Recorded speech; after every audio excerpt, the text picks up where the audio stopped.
So in this whole COVID-19 era, I think one of the things that my friends have constantly been saying is we can't wait for life to get back to normal. And I think that everybody that I've sort of been around has been saying, oh, I want to go to restaurants, or I want to do this, or I want to do that. And in reality, we've been sort of given this whole big blessing, which one of the things that I know, one of the attendees wrote into chat earlier was just, constantly moving from thing to thing to thing to thing. And kind of in this COVID-19 era, we've kind of been giving this time that we often normally don't get. And this time that we can spend with Christ, this time that we can spend with each other, virtually even, and this time that we can spend remembering all the things that we've been given. I want to point out what John says in John 17. He states, "The spiritual man does not thank God only for what he considers to be good. Rather, he thanks God for everything, even for what appears to be bad, knowing that God's tender care is over all, and that the evil in this world, which is always present and inevitable, can itself be a vehicle for spiritual growth and salvation, if rightly understood and overcome by the grace of God." So a spiritual man is thankful for everything, the good and the bad. And I remember even whenever I was younger, my mom always told me, she said, God only gives you what you can handle.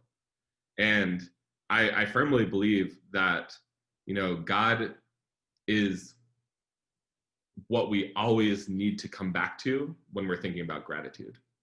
And I think about like those old ladies at the church, or, those really wise like people at the church that anytime you tell them anything, they just say, thank God, and they're like, this, was the best meal I've ever had, or this was the best souvlaki, or this was, the best kibinai, and they're just like, thank God.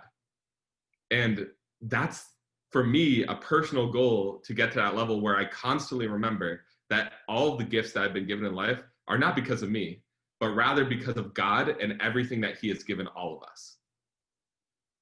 So at the beginning of August, whenever there was the huge explosion in Beirut, I know that a lot of people immediately started to try to help with in any ways that they can.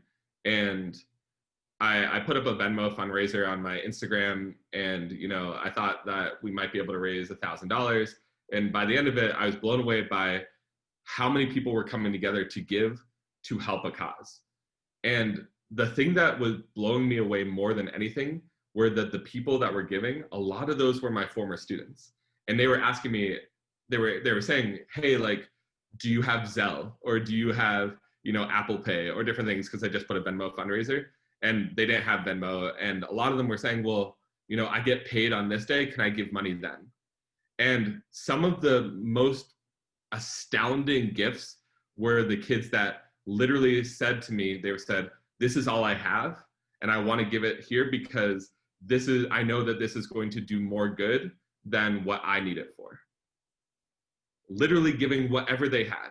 And my student Jose, I remember, who has this Jose, a lot of you guys have heard me talk about different Jose, but this Jose literally has never been to Camp Cat before because he always had to work. This Jose that gave money, and I know just how little his family has.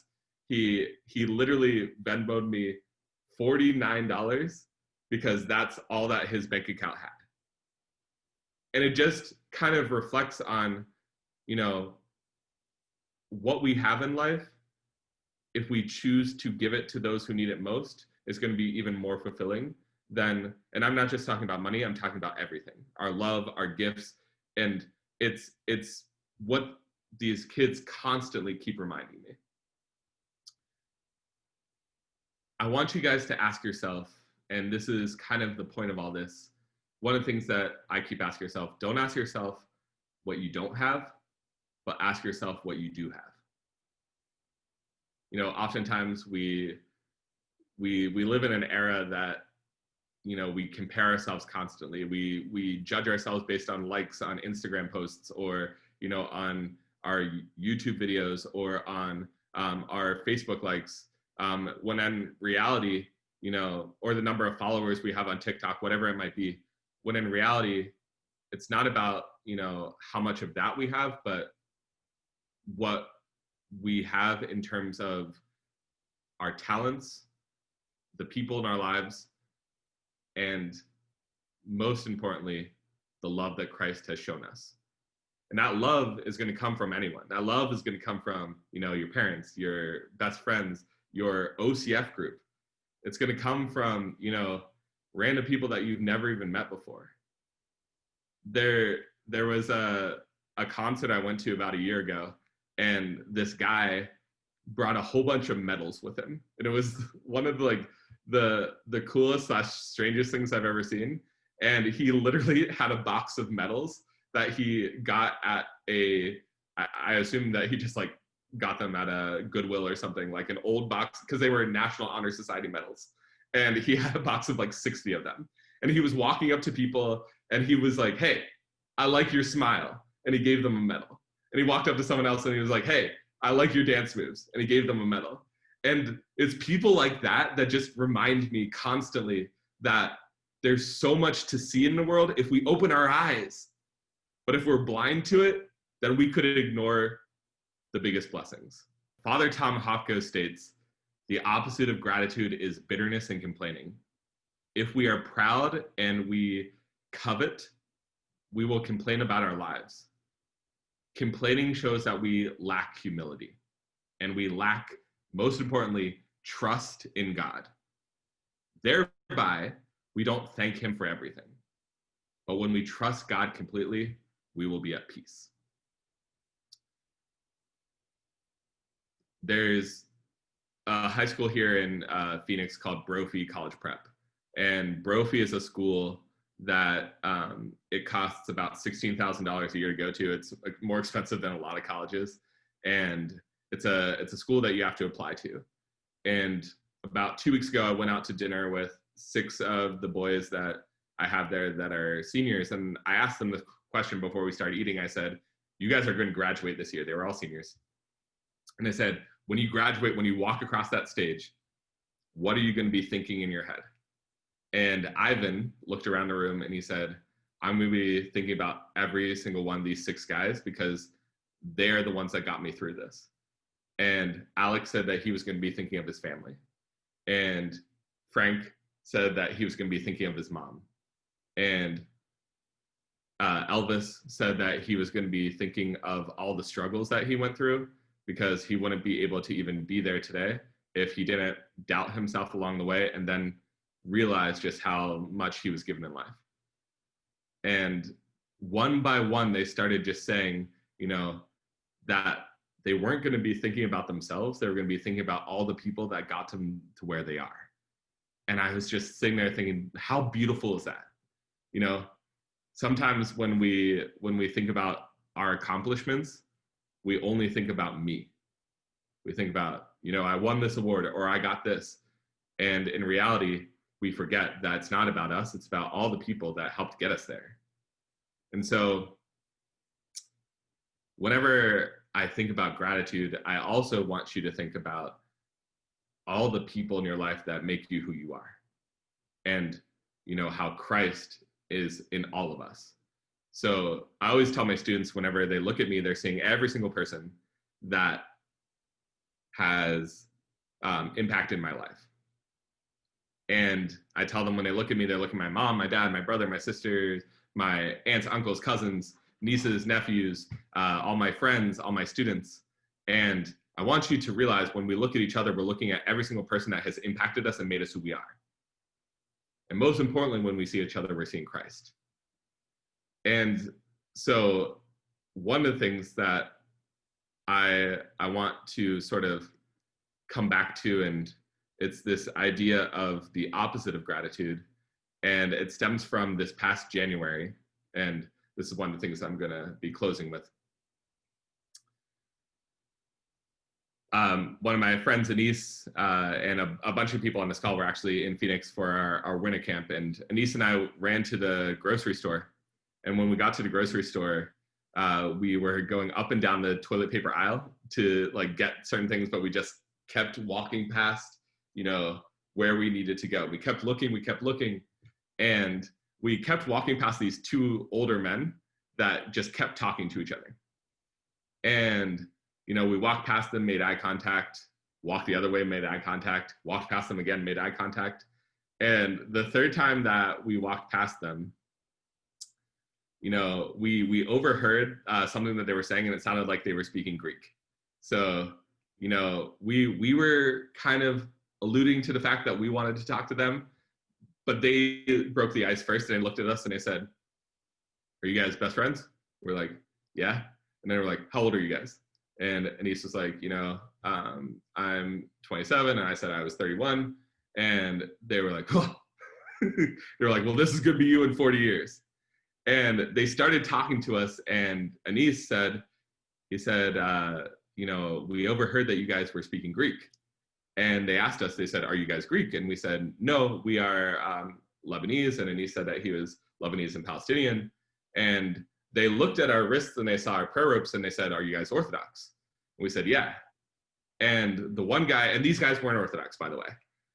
The one guy said, "This is true friendship." And he's like, "You guys are going to be together forever."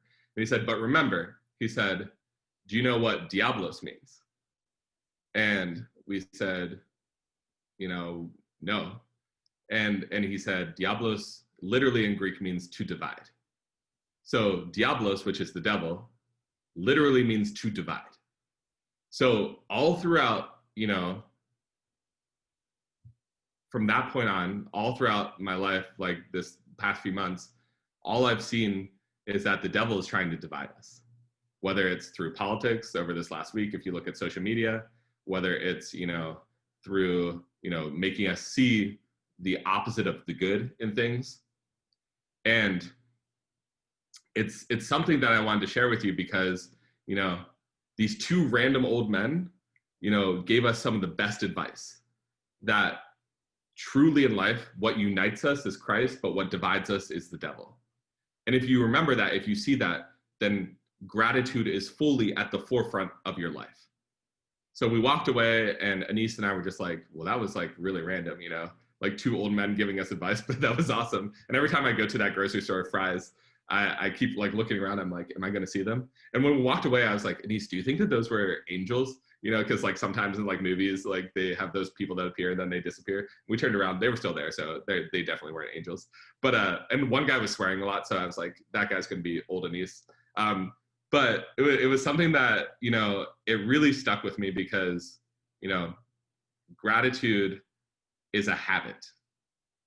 Gratitude is seeing Christ, and gratitude is acknowledging everything that we're given, and especially what unites us. So, as Father Tom Hopko states, a person is grateful to the extent that he trusts in God and has love for God and man.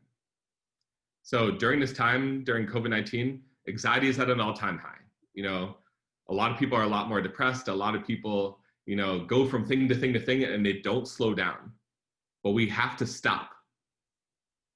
And we have to ask ourselves, is Christ the center of our lives, or is he just part of it? So I hope that Christ is the center, because when Christ is the center of your life, you will see fully how much we've been given. So to close, I want to come back to the question I asked you at the beginning. So the question I asked you at the beginning was, what do you want to be true in 10 years versus what do you want to not be true in 10 years?